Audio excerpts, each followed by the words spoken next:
Okay, this will be the second day of the Wilderness Cultural Discovery Camp. This will be covering the region of Southeast and East Asia, going from the time periods of traditional to modern. The contents will be starting with traditional, we'll be going over geography, ethnicities, arts and architecture, languages, food and clothing. And then just on like contemporary culture, we'll be talking about languages, food and clothing. Contemporary just being like today, like within our time. So this is the geography of East and Southeast Asia. As you can see, you got Mongolia here, you got China, you got North Korea, South Korea, Japan, and you have Taiwan. Or sorry, yeah, Taiwan. Then you have maritime Southeast Asia. This is an enormous place. You got like Indonesia here, Malaysia here, Brunei here, Vietnam here, Thailand here. Um, there's a lot of like countries that are like little islands. You have the Philippines here. Um, you have, I believe, Santo Domingo or Papua New Guinea. But the point is here is that there's a lot of like island states. So what you'll notice is because of that, so here in like East Asia, we only have really like five major ethnicities, which is Chinese, Korean, Japanese, Mongolian, and Taiwanese. Here's some images of East Asian ethnicities. Um, but you'll find that in Southeast Asia, there are dozens of ethnicities. This doesn't even like cover all of them. This only covers like some of the major ones that you see. There's a lot more ethnicities on like in each individual island. You have Vietnamese, you have Indonesian, you have Filipino people, you have Bruneians, Burmese, Cambodians, Hmong, Laotians, Malaysians, Mains, Singaporeans, Timorese, and Thai people. Um, and so just like a general theme that, hold on, I have to admit something. Just a general theme that you'll see is that Southeast Asia has such like a broad mix of cultures that it's not really reasonable to cover all of them, but we can cover a substantial amount while still understanding like general themes and connections of Southeast Asia in terms of like their culture and how it was developed. Um, but just know that like it's such a naturally diverse region just because there are many islands, and you know when you're on an island you're able to develop your own culture because you don't really make much contact with anyone from like a larger population because you know you live on an island. So after covering these two regions, can you name at least three ethnicities from East or Southeast Asia? You can put it in chat or you can just unmute your mic.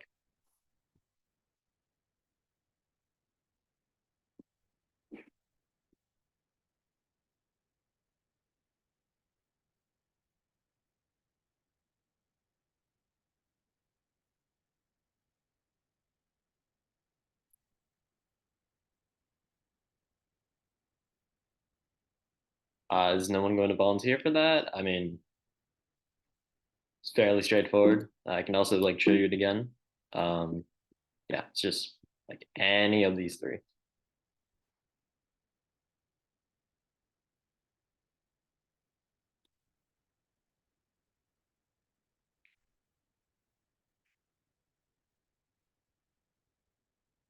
Yeah, Laotian, Japanese, Mongolian. That would be a pretty good coverage. Does anyone else want to volunteer for this, or do you want us to move on?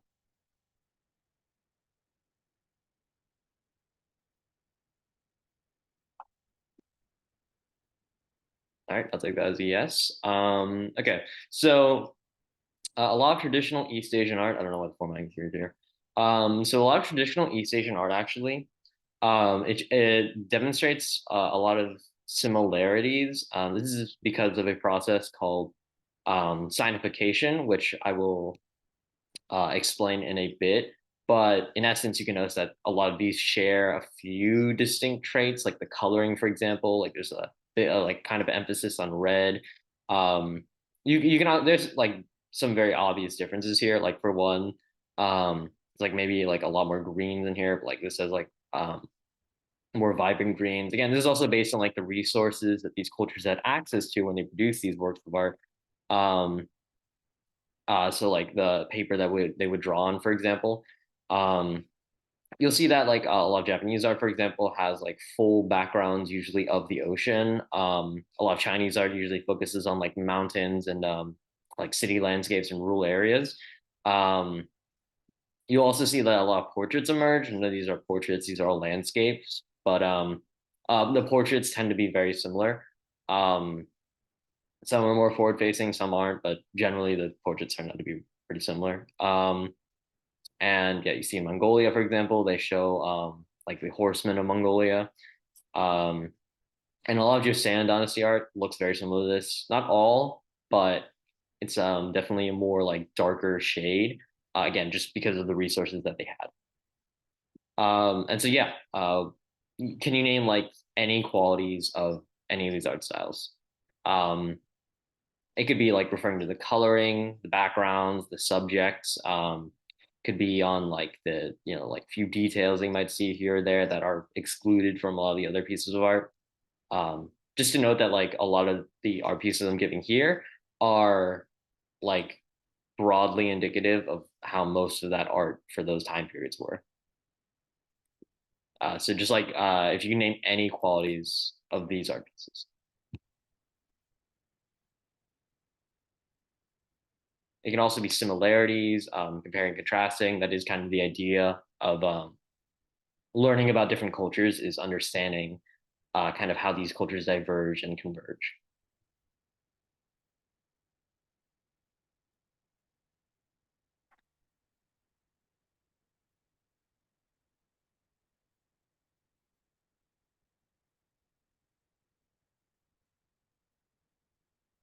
Oh, okay. So what I mean to say is, so this art piece right here, you might be able to, I don't know if I can zoom on it, but so you can notice a lot of distinctions between it and the neighboring art pieces. So for one, you can notice that like the material is different. It's like a much like darker parchment, and not really just necessarily because it's older, but because of the fact that they don't in like Chinese art, they don't focus a lot on like filling in the background. So there's just a lot of paper, like blank paper as your background. What I'm saying here with this question is what are the qualities? So again, a quality here would be that for their backgrounds they don't paint a background; they just leave the parchment as the background. But as you can notice for Japanese and Korean art, they will put like a blue background, or like they'll actually color in on the paper to substitute their background. So we would just be asking, can you name any other features like that on these pieces of art? It can also be similarities. Again, you can notice that a lot of these have mountains being depicted. Yeah.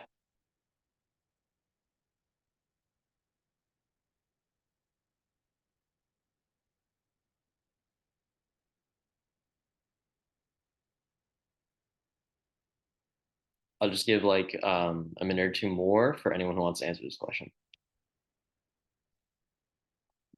Yeah, that's absolutely true. As you can notice that Japan has a large variety of colors, and that would mainly be due to the fact that because Japan was like a very coastal nation, for one, it could enjoy a lot more trade. Besides that, there are a lot of dyes you can get from like sea animals and stuff.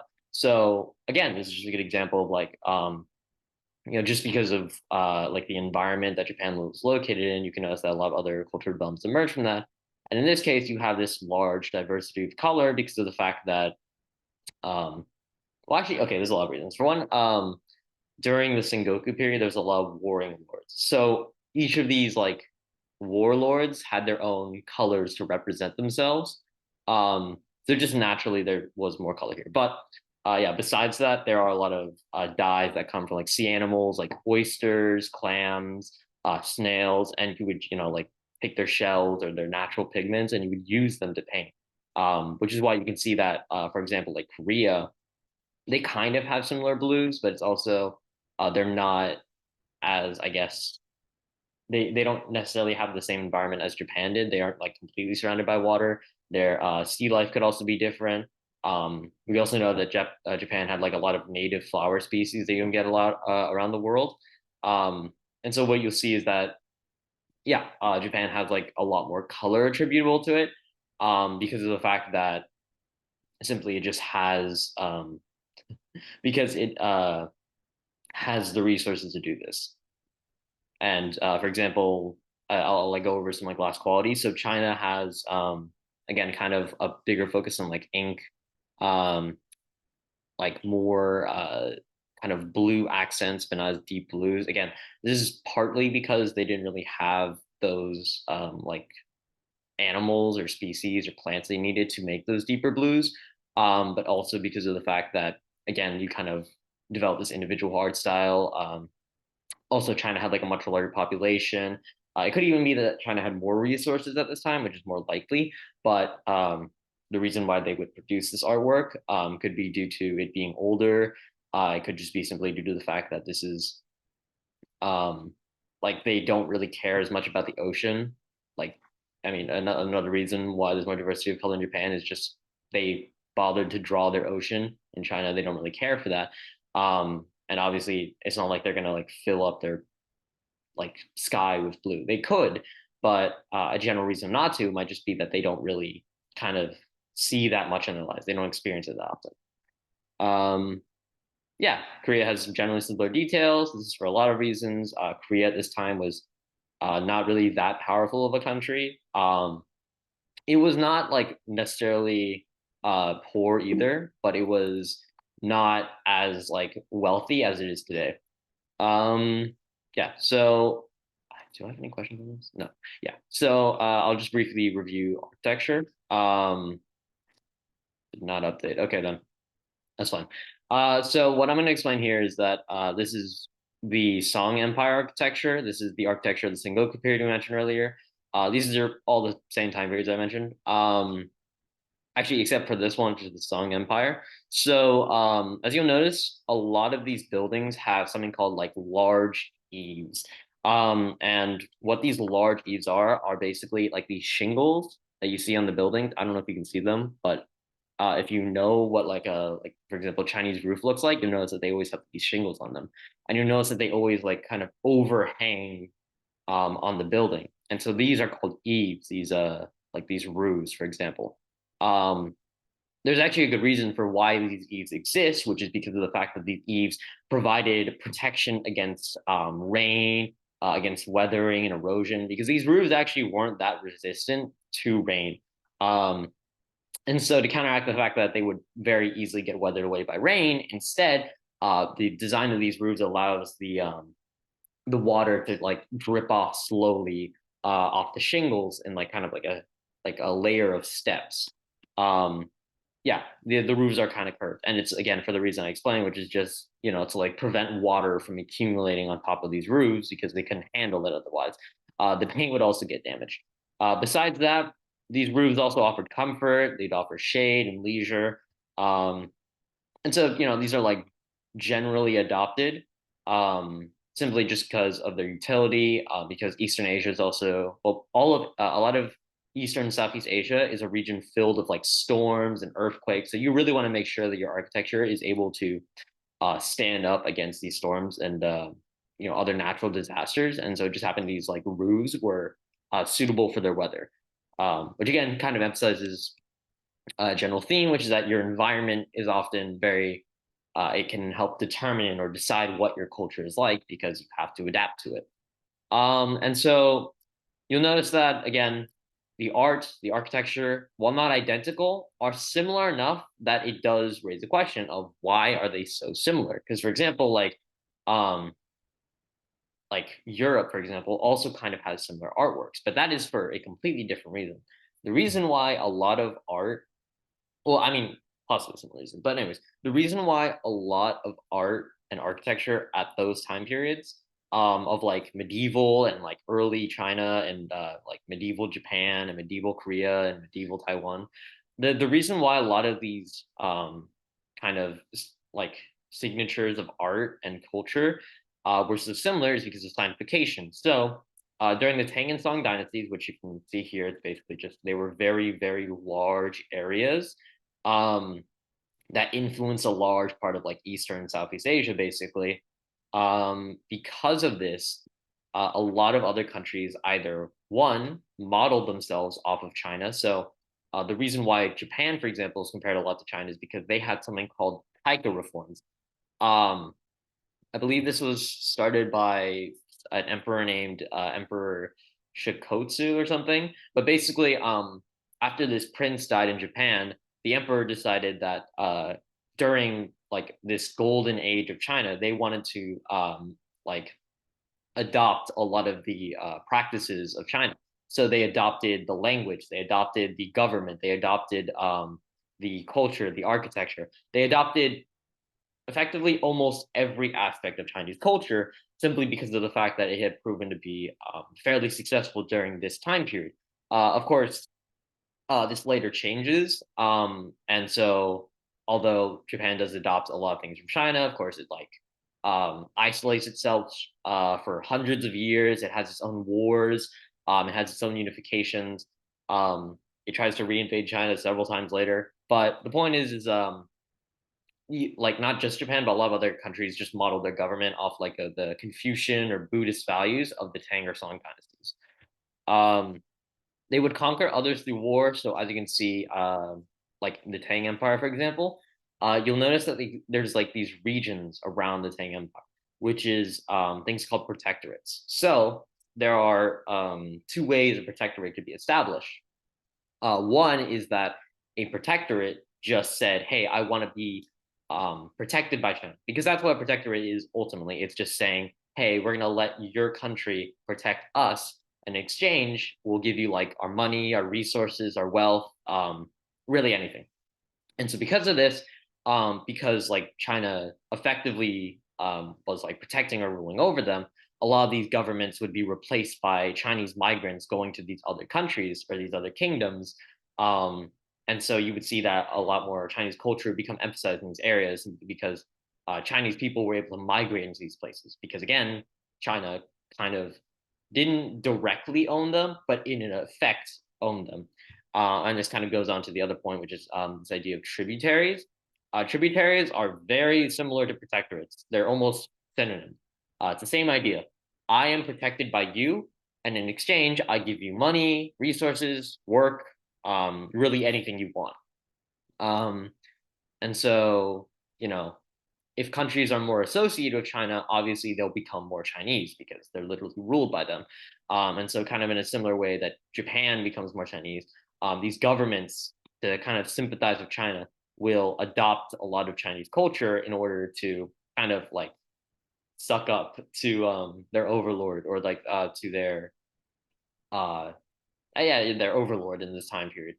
Um, and so just China happened to dominate a lot. So if you can, try to name some other examples of signification. This could be literally anything. This could be food. This could be maybe, you know, like the emergence of Chinese culture in the US. It could be Chinese culture emerging in um, Vietnam, for example, some part of Southeast Asia. There are a lot of examples of this, like the movement of Confucianism or Buddhism. A lot of that stuff was done by like Chinese migrants, Chinese people moving to Malaysia. So Malaysia has a lot of Chinese culture. Singapore, just if you want to, feel free to name any example of this.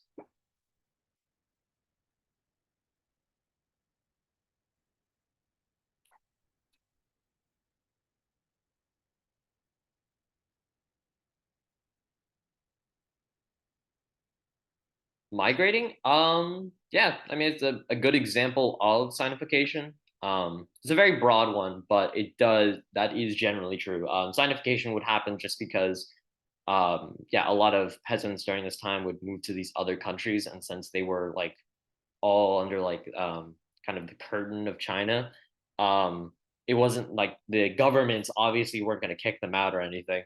So you'll see like a lot of Chinese people are in Malaysia because of the fact that during this time or during a later time period than Tang and Song dynasties, China kind of controlled a lot of Malaysia, and so a lot of people from China went to Malaysia without much interference. I'm just looking for like one or two more examples.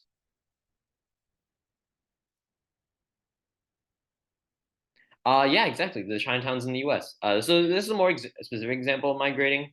Sinification really refers to like China's dominance. So Chinatowns emerging in the U.S. is a good example of sinification, but in kind of a different way. Because the idea would be that other people in that country would also like become more Chinese, or like adopt more Chinese culture. I guess in that sense, then Chinatowns are a really good example of like really like kind of moving it, but not like putting more or like making other people more Chinese. So like I make the area more Chinese by being there, but I don't make other people more Chinese. But that is a really good example of again how Chinese culture would spread, and you see those like influences emerge.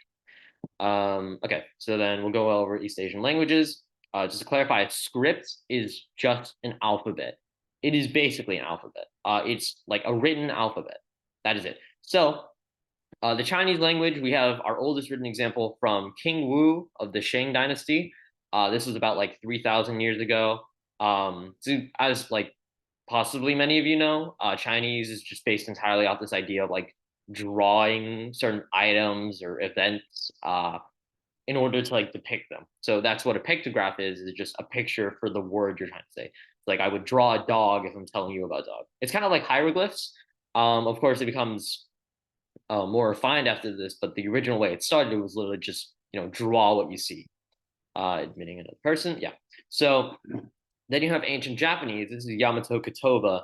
So Yamato Kotoba is literally just Chinese characters. Again, the modern Japanese alphabet isn't adopted for a very long while.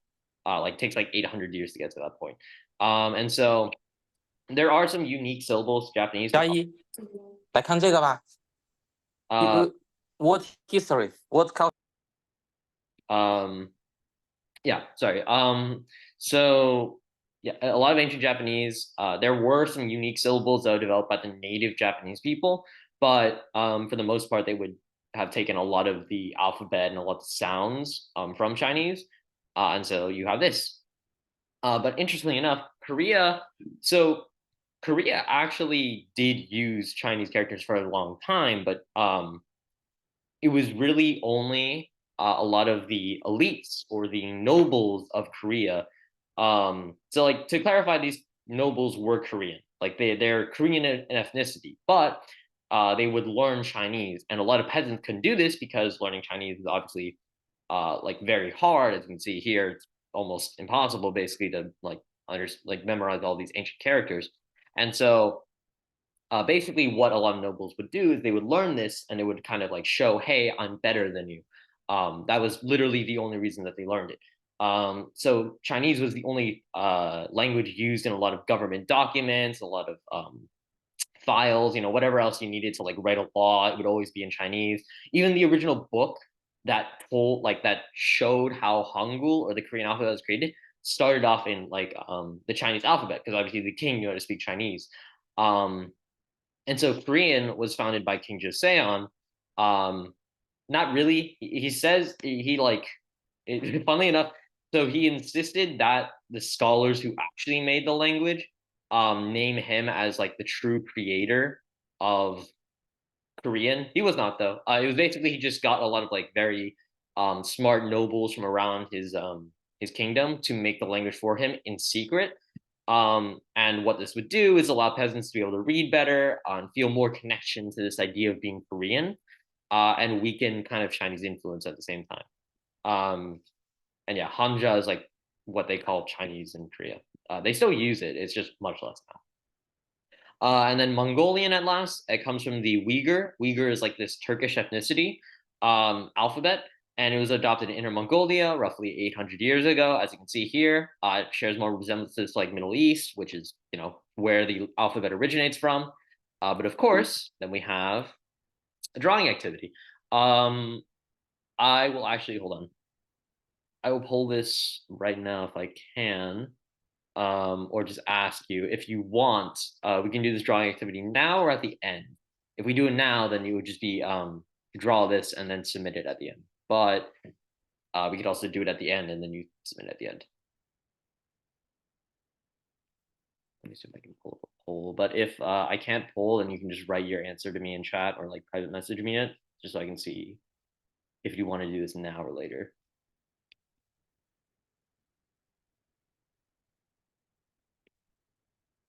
At the end, does anyone else disagree with that, or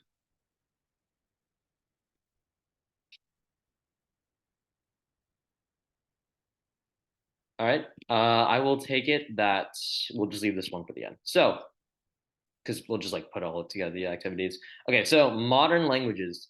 Okay, so Chinese was simplified a lot because I would hope that many of you know about this. But so since China became communist, they had to become a lot more favorable to like Chinese peasants. They had to like get rid of like class distinctions, and they had to make sure like everyone can read. And so one of the first ways of getting all your people to be more equal is they can all read. And so there were two rounds of simplification, which is basically, as you can see here, I mean, you can see like the large difference between this traditional Chinese character and the simplified Chinese character. So basically, they would just reduce the amount of strokes it takes to write like any Chinese character. And this was after communist reforms and Mao Zedong. There were two rounds of simplification, one being after the death of Mao Zedong, um, or sorry, one before the death of Mao Zedong, and the second one after his death. The second one was like so simple that everyone hated it, like even like very poor people during this time period. And so it was ultimately rejected by Chinese authorities because Mao Zedong had died and he couldn't make people like read it anymore. Like he couldn't make people do it anymore. The way they established the language was just they wrote it on a document, like literally just printed it out and then like gave it to a bunch of people and said, "This is your new language now." And of course schools and stuff. But Japanese developed two distinct alphabets called hiragana and katakana. Collectively, they're called kana, as I'm sure you can guess. Um, so kanji is the Chinese characters still retained from kind of the times that um, like they were writing purely in Chinese. Kanji can represent both Japanese and Chinese words. Hiragana, so this is a more interesting story, but basically during like medieval Japan, within like the emperor's court. I believe it was the 1200s or it could be the 800s. But the point is that basically ladies in court, since they weren't allowed to learn Chinese, they basically developed their own script for Chinese. Again, during this time, women were like considered highly unequal, like very traditional values and stuff, very conservative. But in essence, a lot of these ladies would write their own kind of cursive script for Chinese. So as you notice, these like strokes are a lot more like curvy. Like as you can see, like these are kind of more straight, and even when it's curved, it's not as like wavy. And so yeah, you see that a lot of the court ladies would kind of develop this over time, start speaking their own language, start using their own syllables. And as this became more widely adopted, you see the creation of hiragana and katakana. Hiragana is just purely for native Japanese words, and katakana is for foreign words. So this can be like when like a Japanese person is trying to learn like English, for example, they use katakana to figure out, hey, how do I sound out this word? And so yeah, katakana or kana 1200 years ago. Yeah, so it was the 800s. But actually, funnily enough, here hiragana and katakana, although they were like widely used, they weren't formally adopted until the 1900s, which was when Japan had gone under something called the Meiji reforms. What the Meiji reforms were basically just Japan saying, "We are Japan," and so we create an emperor for that. And so the idea is Japan would like pursue national unity and like uphold the Japanese nationality. So Mongolian, this is a Cyrillic script. So what Cyrillic is I don't know if you guys know what Slavic is, but Slavic is this Eastern European ethnicity. So if you guys can recall the Cold War from any of your history classes, basically when Russia and the US were competing heavily, Russia started occupying a lot of like areas of Asia. So that'd be like Afghanistan, I believe Iraq too. And so what happened is they would also occupy Mongolia from the Qing dynasty. Again, China was still an empire during this time period. So they occupied Mongolia. And because of this, Mongolia adopted, as you can see, all these different Turkish alphabets and also like other languages from like other cultures. But also they adopted a Russian alphabet, which is the most widely used, basically because of the fact that Russia was like occupying them, so they had to learn Russian to kind of work with these new people in their country. Okay, so these are traditional meals. Basically, what a traditional meal means is like this is what if you were a very average person during this time period, this is probably what you'd eat. Anywhere it says meat, this is like kind of a rarity for you. Like you get to eat meat sometimes, you know, like if you're lucky enough when like you're raising your livestock and um like an elite in your time period doesn't take it, then you'll get to eat meat. And so you'll see that Mongolia has a lot of, or has the most meat, simply because they were more nomadic. So because they were nomadic, they kind of hunted their own food. There was like no farming or anything really. There was a lot less farming if there was farming. So yeah, you'll see like rice appearing. You'll see wheat. You see whale meat. You see that Japan has a lot of seafood. Korea developed like their pickled stuff, and so they have like kimchi and fermented soybean paste, barley. Again, you can see a lot of similarities in these diets, except for Mongolia. Mongolia is a very meat-based diet during this time period. And so yeah, now we're moving on to modern East Asian food. You might recognize some of these meals. Some of these are more like Americanized meals, if like you want to really call them that. So like maybe you have like General Tso's chicken, you have boba, you have a lot of like grilled and like fried foods appearing here. You also have like a lot of luxury foods appearing here because again, you know, now we can make them. So you don't just like farm things. Now we can mass manufacture ingredients. You have Korean barbecue here. You have like a lot more modernized Chinese meals, a lot of like noodles of like more diverse ingredients than before, where like before you would just like eat wheat and rice and beans. So yeah, you can see like as we modernize a lot of these regions, especially the cities in these areas, the more like modern the cities, the towering skyscrapers, a lot of these will have access to better ingredients. So you see a lot of these food modernized. Okay, so traditional East Asian clothing. There's only really four for, well, East Asia, because so the reason also why I've been excluding Taiwan from a lot of these is that Taiwan is such like a recent country. There are native Taiwanese people, but their history is not recorded like at all. And so really like if I refer to Chinese culture, a lot of people aren't going to think about the native Taiwanese because no one even has records of them, but they're going to often think about Chinese culture, and it happens that uh, Taiwan will just end up being very similar if I were to include it. And this is a good case in point, which is the Hanfu, which is basically this kind of clothing. You can see a lot of like similarities between the kimono, the hanbok, and the Hanfu, and even the deal. It's kind of like this idea of like a long robe, very similar like skirts and stuff, like long skirts, shiny colors. The colors usually indicated status. So, like if it was like red, for example, you were the king.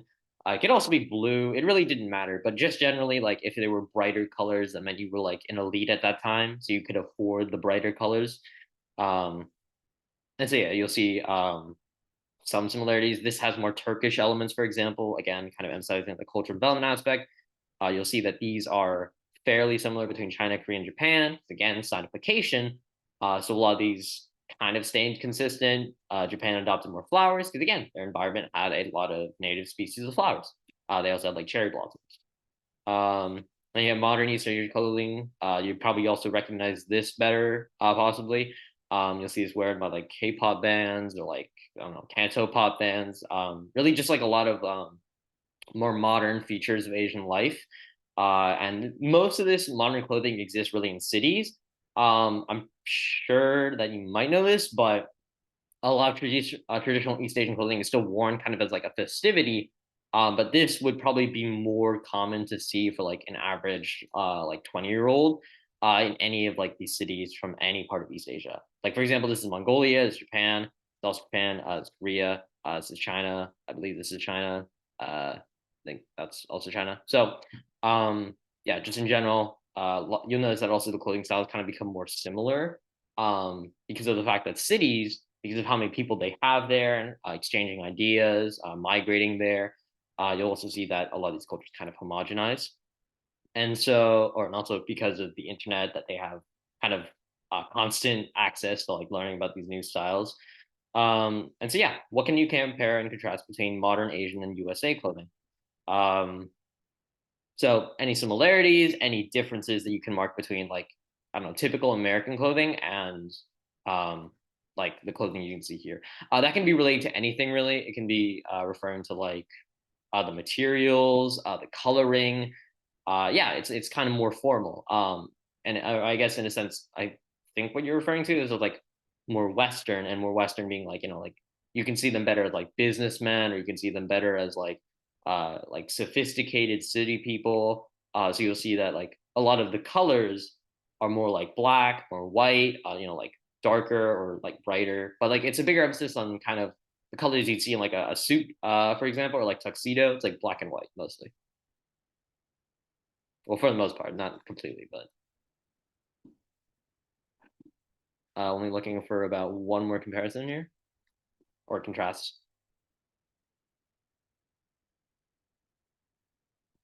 Oh yeah, that too. I guess it could also be considered like the East Asian clothing is more formal than US clothing, which might also be true. You probably wouldn't see people dressed up like this in um like a typical American city. It might be like less formal in the US. Um, that might just be due to the US's own culture, which is kind of more focused on like individualism rather than constant work, which is more common to these areas. Okay. Does anyone else have any comparisons they want to say or contrasts?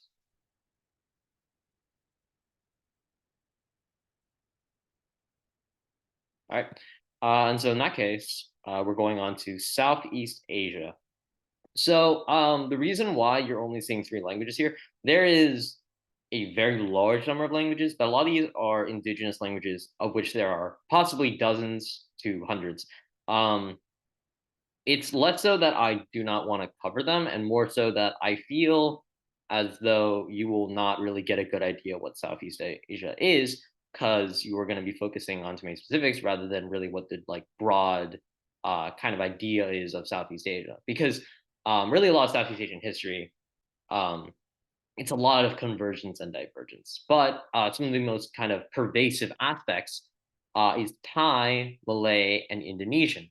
These are like areas that cover most, if not like 90% of Southeast Asia um, in terms of language. Of course, Vietnamese is included in this, but again, Vietnam kind of is a subject of scientification. So better to say that they aren't really a good analysis of what like is distinctively Southeast Asian.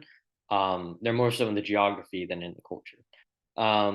So you have the old Thai script. It's called Sukhothai. It's a cursive Khmer script, so like Cambodian, Cambodia. If I can show that, but basically it's like north of Thailand. Um, it's like to the north and to the west. So I don't know if I can show that like on the camera. It'd be like here. But um, you'll see like some distinct features appearing in this languages, or sorry, in this language. Basically, it was just like there was a lot of flaws in the original like alphabet, so they just fixed them, and that was what made Thai language. Um, the Malay language was developed from Indian influences. Again, I can't really show you an image of Malaysia is, but if you know where Singapore is, it's like right next to it. And so the Malaysian language kind of adopted a lot of things from India, from Persia, from Islam. If I'm assuming guys know what Islam is, but if you don't, then it's basically just from the Middle East. Um, it gained a lot of influence from this, and so you can see in the language, it's kind of got almost a similar kind of writing style to it. Of course, it's not formalized yet. And so the countries that are affected by this is South Central Vietnam, Sumatra, Malay Peninsula, Borneo, Luzon, so as you can see, like again, a lot of these languages that I'm talking about here cover a vast majority of the countries that exist currently in Southeast Asia. And so you have Old Javanese. This is basically just Indonesian. Indonesia is right next to Malaysia. It is again another Indian script, but it's Brahmic, which is distinct. So it's instead of because Sanskrit is like kind of this older clay tablet language you see here. Brahmic is a more modern, not that modern, but like more medieval Indian script, which you can see here has more like curves and lines and hooks. More like features that are distinct to the Indian script that you can recognize today. It's the relation Nagari script. Then you have Phasa Thai. This is modern Thai. So as you can see, changes a lot from like kind of this more ancient structure to a more modern structure. Something that changed in the language. There really wasn't like major changes. Honestly, you could probably like speak in modern like Thai to like someone who's speaking ancient Thai. The only major difference is that there's not a difference in voice and unvoiced words. So basically, like if I vibrate my throat or not, it doesn't change the meaning of the word, nor are there really like, there's not going to be many words now that are like voice and unvoice. So basically, there's just like no difference in meaning. It's all the same. It's all like, a voice word is just that word. It doesn't mean like, if I say hi and I voice it, that doesn't mean anything different than if I unvoice it and say hi. So like I don't vibrate with it. I don't know if that makes sense. So basically, just the idea is like vibration doesn't change the meaning of the word. So Malay, this uses the Latin alphabet, is because of English and Dutch colonization. Basically, what happened is just the English and the Dutch kind of took over these regions, which led to a new language that kind of emerged from this. And so it kind of incorporated the English and Dutch alphabet. And so now they just use A, B, C, D, E, F, G. And it's used in Indonesia and Malaysia. So as you can see, the Indonesian and Malaysian languages kind of became one into Malay. There's still native languages, but again, it's not going to be all too common for you to find in these regions. And so, yeah, basically because the British and Dutch conquered a lot of Southeast Asia, now a lot of Southeast Asia speaks English and Dutch, or Malay, which is just a new form of that, a new hybrid version of that. Okay, Southeast Asian art. So you'll see a lot of the art for like Indonesia was like sculptures during the Majapahit Empire. I tried looking for other art pieces, but it really, again, is kind of just a really good example of how art was expressed, which is based on the resources you had. It just happens that they had a lot of like rocks. And so actually their architecture also kind of followed the same pattern of like a lot of stones and rocks being employed. And so you see like this elaborate sculpture made here. Malaysia has something very interesting. They have something called shadow puppets. Of course, shadow puppets exist in other parts of the world, but the character design of these shadow puppets is what made Malaysian art so unique. It's the kind of like distinct features with like Islamic and Indian influences all across the character designs. And then last, you have Thailand. This is during the Lanna Kingdom, which is 300 to 650 years ago. And you see kind of art like this emerge. Shares some similarities with Indian and Chinese culture. It also kind of has some influences from like Indonesia, but kind of like with the rounder faces. But for the most part, you can see kind of like Thailand is a lot of Southeast Asia is like a lot of hybrids of different kind of cultures and different influences emerging in these areas. Okay, so architecture, as you can see, what I said, Indonesia during this time period, like rocks and masonry and stonework. That was a lot of the focus of Indonesia during this time. Native Malaysian tribes, they would construct like these ancient houses. As you can notice, they have a little bit of Chinese influence to them. They have this similar idea of like eaves, but this idea was not fully developed yet. And then you have the Lanna Kingdom. The reason why the Lanna obviously doesn't have like these lanterns and everything, but the reason why the Lanna Kingdom like kind of has all these like gold or gilded areas is just because this is a more recent version of Thailand. They had more wealth. Not to mention that Thailand also had a lot of trade of China and India, so they just generally were more wealthy. They were also Buddhists, so this is again part of their culture. Their religion determined their architecture. And so you have a lot of modern architecture here. So you have like apartment blocks, mansions. I believe there's a temple or a museum. And as you can see, Thailand kind of retains some of its like more traditional characteristics of like these slanted roofs, and especially in regards to like how this temple here is designed, kind of this idea of like a sloping roof. But besides that, you'll notice that a lot of these houses are more similar to something you'd find in the US, for example. Southeast Asian food, a lot of traditional food. Okay, so in essence, a lot of these foods are very like seafood based. You'll see like Malaysia has coconut rice. They have a shellfish, but they also have rice, eggs, noodles, or sorry, they just generally have rice, eggs, noodles, beef soup. That's because of Malaysia's large ties to China. Because again, China influenced a lot of Southeast Asia, and Malaysia was in that sphere of influence. But Indonesia wasn't really in the sphere of influence because again, a lot of islands. China didn't really have much contact with them or trade with them. There was less. There it is. All right, sorry. I will be reintroducing the presentation. Here you go. Okay, so back on the subject, Indonesia, you'll see has like some rice, but for the most part, it's almost entirely like tropical, kind of coastal based food. So you have like fruits, you have a lot of steaming, you have spices and herbs, which spices and herbs are just native to the Indonesian area. That's actually why a lot of Indonesia was colonized during this time period, was for their spices. And for Thailand, you have four main categories: tom, yam, tam, and kang. So tom is boiled dishes, yam is any like spicy salad, tam is pounded food, and kang is curried. Again, kind of resembling the influences of China and India.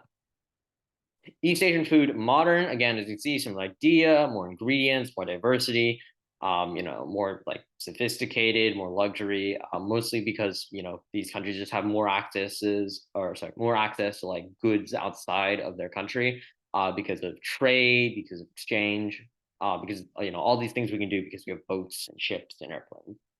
Um, and also fried food. I don't believe I showed fried food here, but yeah, a lot more fried food too. So the traditional Southeast Asian clothing, you have the Kabai sarong. So the sarong, I believe, is like this large kind of skirt, but it's really more like a towel that you kind of put around your waist.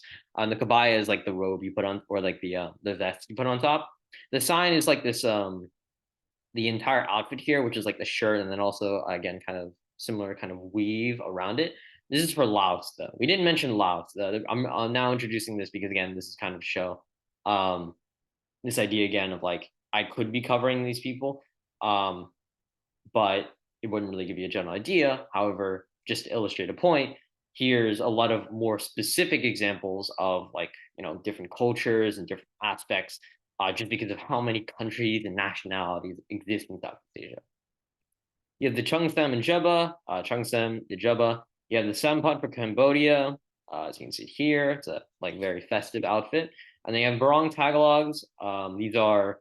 It's just like this kind of shirt. Used to be worn by like a lot of nobility back in their day. Now it's just like a very kind of nice like white shirt. Usually have like some engravings on it. I don't know if you can see it there, but they have like a little pattern on it. And so if you can, name two traditional East Asian and two Southeast Asian clothing styles. Uh, I guess if you want to, you can do modern, but it would make more sense for you to do traditional. So you only have to name two from each region.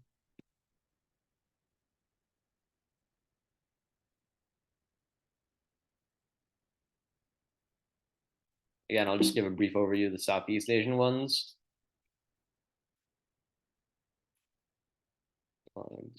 Mine's wrong. Sign. Yeah.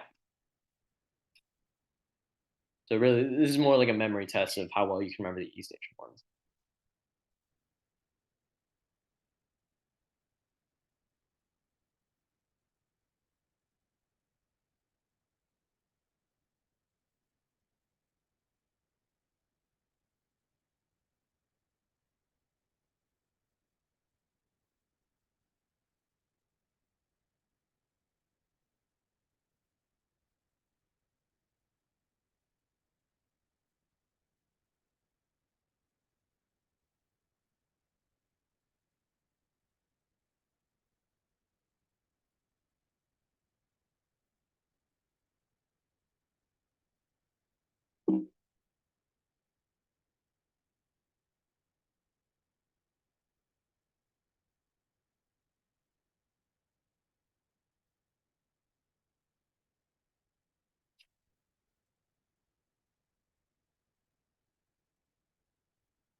So again, this is the original East Asian clothing traditional.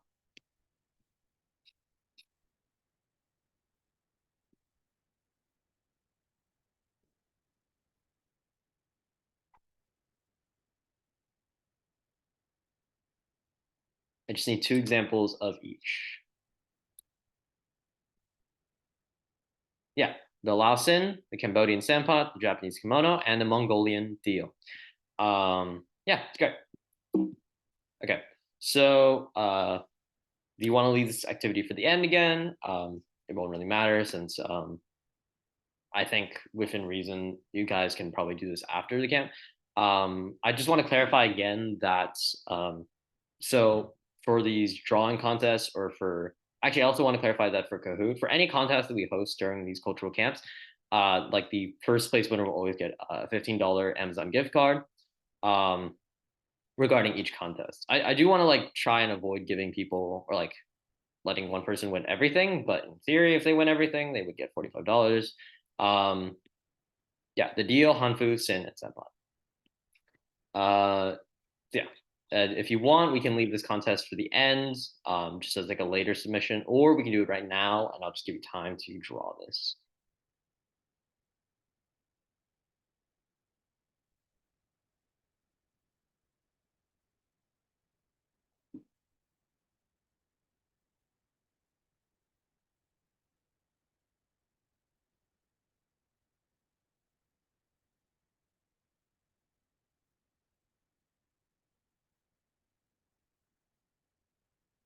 Is there any objections to that? To the end?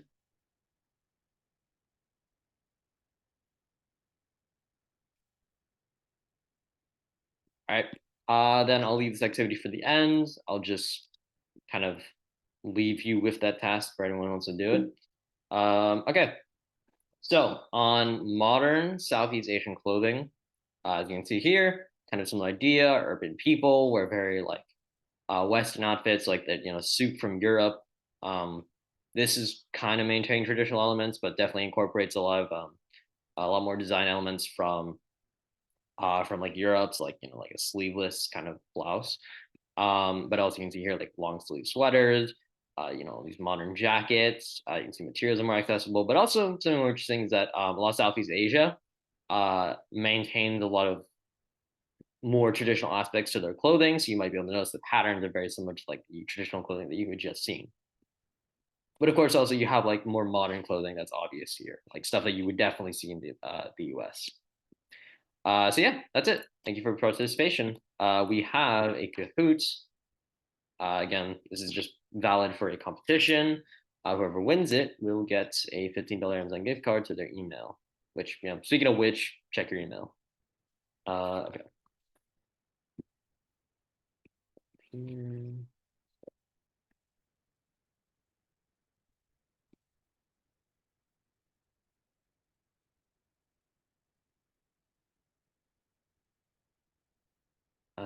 Is this? No, this is the wrong screen. Right. Um,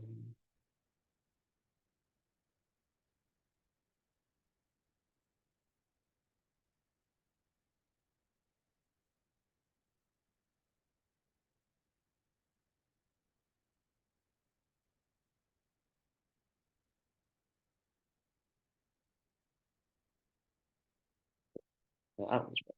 Okay.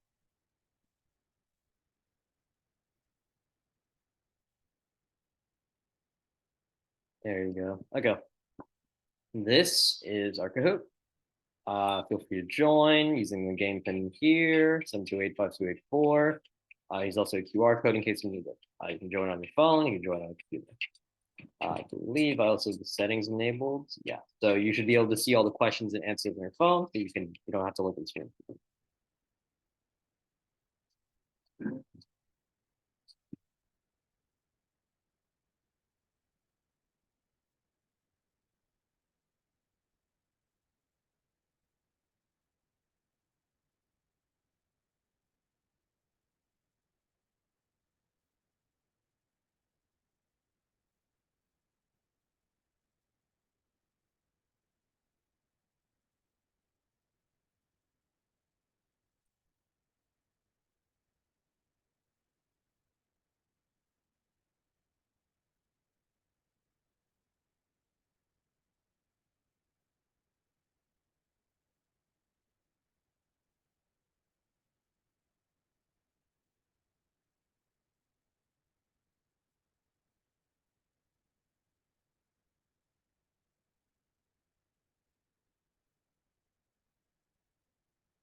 Is anyone else having any problems joining?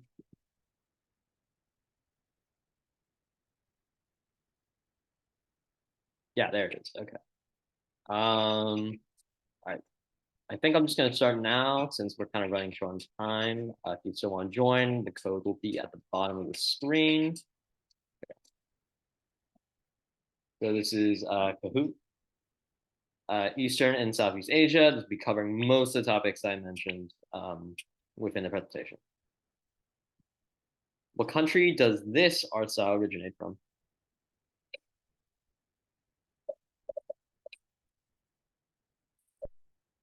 Yeah, it's China. Mongolia, it has a lot of similar elements, like for example, the lack of like painted skies, but a distinctive feature is again, Mongolian art was really focused more on like warriors, and there was a lot of this art in Mongolia during this time, because again, most people were like nomadic warriors generally. Yeah, there's Japan, a lot of these other areas, while adopting similar features, were ultimately not they like didn't have this exact style. Um, so if like you were to compare and contrast like the different architectures, you might notice that this kind of castle for one has like this large foundation beneath it. You can see that like a stone foundation. Besides that, the more obvious things are like you can see like kind of roofs at like perpendiculars to each other. That's another like distinctive feature of like Japanese architecture. Okay, what country is this style of architecture from?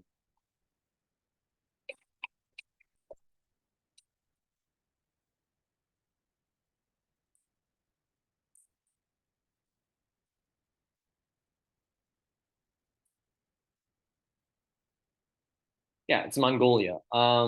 Korea, it does bear resemblances in terms of coloring, but Mongolia's has more like fringed edges.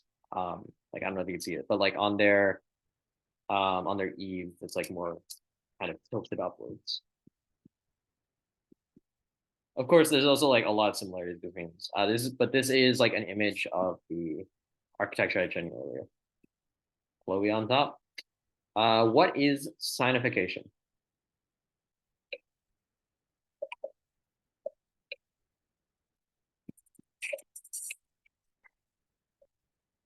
Yeah, there are two right answers here. It is not the reunification of China, albeit um, no, it's so sonification is purely a spread of Chinese culture. Japan's Taika reforms are just an example of how culture spread, which is basically the government of Japan said, let's be more Chinese. Okay, and that makes Matthew on top.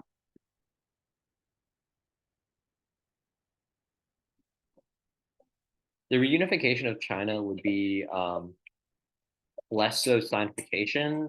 Like it wouldn't be the spread of Chinese culture. It would just be China's nationality becoming more like um, conformed. Like it becomes a lot more similar between the different regions.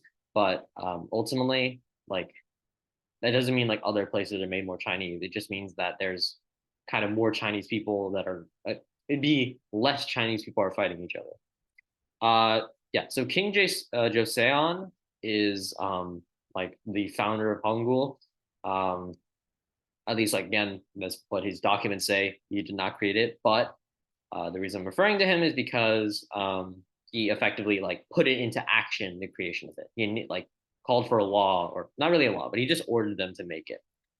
King Shang is a Chinese king. Yamato Kotoba is the Japanese ancient or traditional alphabet. King Wu is just another Chinese king. Yeah, that means that Matthew and Catherine Zhao are top. Okay, what country does this script originate from? There are actually two right answers here, I believe.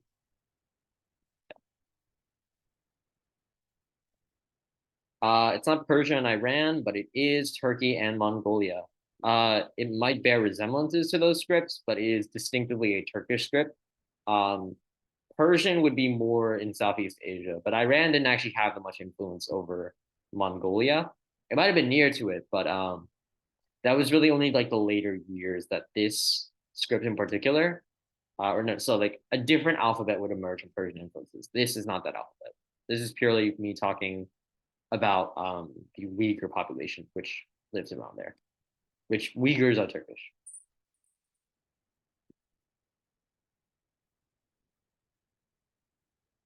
The diet of an ancient Korean person, again, there's really like some distinctive meals to Korea based on their practices of how they would prepare their food, and also like how peasants lived during those times. Yeah, it's kimchi, soy sauce, and soybean paste. Seaweed, fish, and clams is Japanese, again, because Japan is purely coastal. Meat is just because Mongolia had a lot of nomadic hunters. And wheat, barley, rice was Chinese because a lot of peasants relied on more like grains and rices. Which language adopted the Latin alphabet? So sorry, get here. So this alphabet emerged after Malaysia was colonized, and then subsequently kind of put back together under like a new government. Yeah, so it's Malay. Indonesian, I don't believe applies. Yeah, it's just Malay. What country does this style of art originate from? So we're also talking about Southeast Asia now. Most of these questions would be Southeast Asia, minus I believe the last one. This is their shadow puppetry. There's actually a distinct word for it, obviously, but this is only really native to like one major country, and that is Malaysia. I'm glad none of you put Majapahit. Thailand is yeah, I don't no, it's definitely not Thailand. So the Lana Kingdom, they had a distinct style of art, which was kind of, at least the Lana Kingdom mentioned, um, their art style is more similar to Indian and Chinese art, even probably more similar to Indian art, if anything. But in essence, like Thailand was really more known for like paintings. Um, and a lot of Malaysian tribes, because again, during this time, a lot of Southeast Asia was still largely organized in like tribal culture. Um, a lot of them use more, uh, they would use more like shadow puppetry and like more, I guess, they would use less pigments to produce their art. So they would use less parchment and paper and stuff like that. Um, because that stuff you would need a lot of effort to manufacture it, and a lot of these tribes were not organized enough to like produce paper or pigment. Like they didn't have like the economic organization they needed to kind of produce other pieces of art. What period of Indonesia is this architecture from? But like Thailand, for example, is like it was a kingdom. It wasn't a tribe, so it could organize the resources it needed to draw, like more formal art and like pay for that formal art. This is the Majapahit Empire, like I said. The Majapahit is basically just this Indonesian area, or it's like era. It's basically just this kingdom that existed in Indonesia. It ruled over a lot of Indonesia, plus Malaysia too, I think. But um, a lot of these other things are just different periods, I believe, of Indonesia. So the Dutch East India Company, this was when the Dutch had colonized Indonesia. The Srivijayan Empire, that was way before. And the Shalendra dynasty was also way before. And those dynasties, empires of the Pacific didn't actually have as like good stonemasonry. Because you can see here, like this stonemasonry or this the stonework on this is very elaborate. But it was only really in the Majapahit Empire that you saw that kind of stonework emerge, which means the Captain Zhao's club, or yeah, coming up. What country does this art originate from? Again, kind of going back to like my point made earlier. There's one really only one country in Southeast Asia that I can name besides maybe like Vietnam and Laos that were capable of producing this art. Because again, like pigments are expensive. Like the color blue is pretty expensive because you have to like grind up like crystals and rocks to get that. You don't have like artificial dyes you can make by like chemical processes, obviously. And so Thailand is basically the only thing that was a kingdom here, minus Indonesia, which, as we clarified earlier, Indonesia had a lot more like stonework in it. Yeah, just Indonesia in general had a lot more stonework, like a lot more stonework in it. Pretty much everything in like Indonesia at that time was primarily like stonework art, like sculptures. At least during the Majapahit Empire. What is the diet of an ancient Indonesian?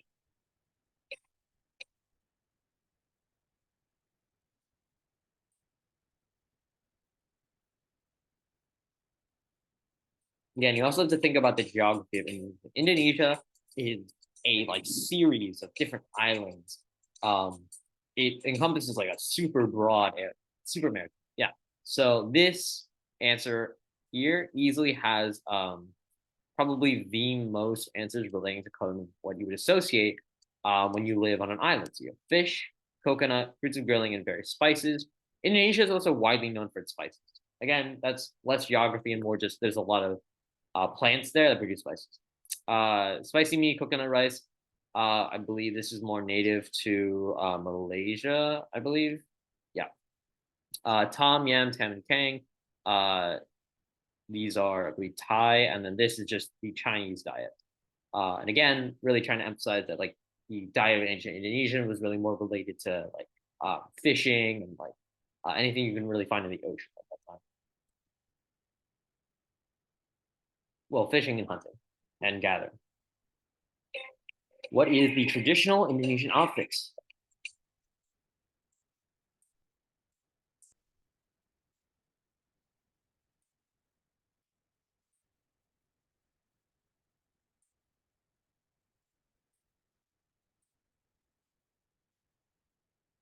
Right, is the kabaya and sarong. Okay, so like most of these other ones just belong to the other Southeast Asian countries. So you really just have to kind of know the name of it. Um, yeah, so like all these three are just belonging to other countries. I believe that some of you also showed that. Yeah, so like the Sin is like Laos or it's Laotian. The Sampot is Cambodian, and the Chungsen and Java, I believe, are Malaysian. Or if not Malaysia, I'm pretty sure they're Thai. The traditional outfit of Korea. These are all Eastern Asian clothing, I believe.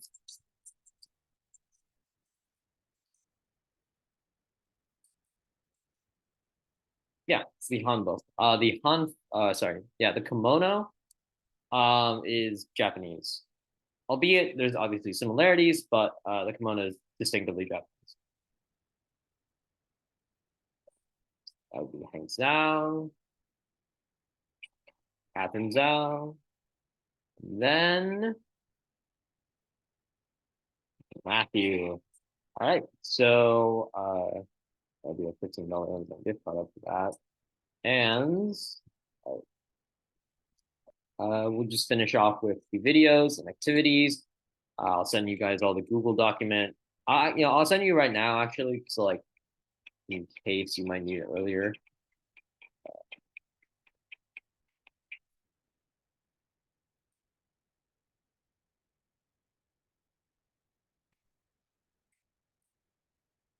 There you go. Okay, here you go. So this is the Google form for what you're about to submit because we're going to go on to here. I got. Actually, I'm doing that. Okay, quick vote. Would you prefer to do origami for a cherry blossom or a Chinese dragon?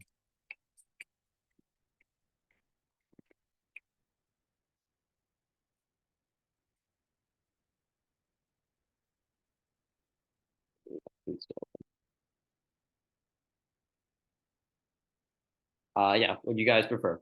If not, I'll just choose for you.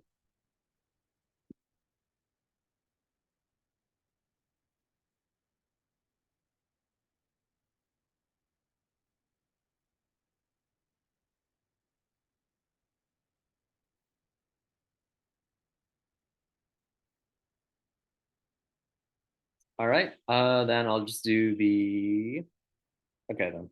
That's fine. You can go. But okay. I'll say then we are doing the Chinese dragon just for simplicity's sake. Um, so I'm just going to pull this video, watch it, and then we'll do. Yeah, we'll just watch this.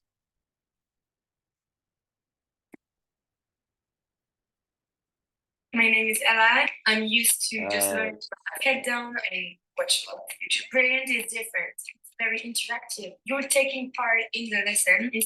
Yeah, sorry. Okay. So this is you don't have to make one, but okay, so this is the video here. You can do it with any piece of paper, really, but making the origami here, I'm not like just throwing into the wad here. You just follow this tutorial. I can give the video link to it. If you want, you can just use any tutorial that you want. This is just so I can like have a fair way of like comparing like the origami pieces.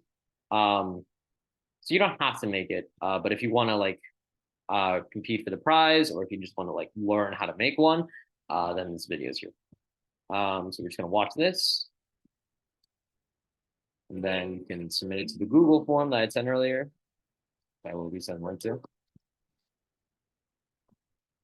Again, if you can't follow it like right now, you can follow it afterwards. I'll send the video link.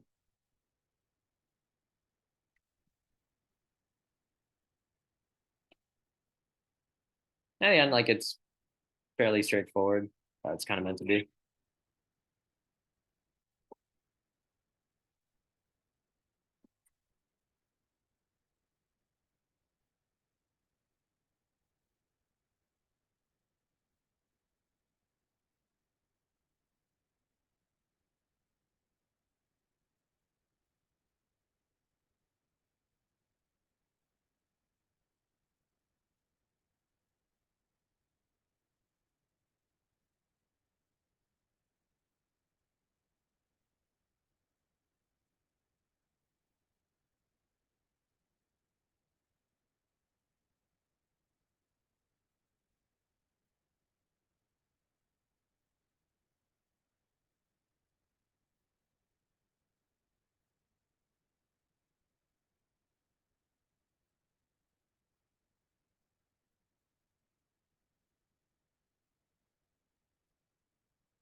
And again, if anyone believes that this is like too complex to follow along immediately, I'll just send the video link, but feel free to use any tutorial you need for this.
All right, I believe is the end.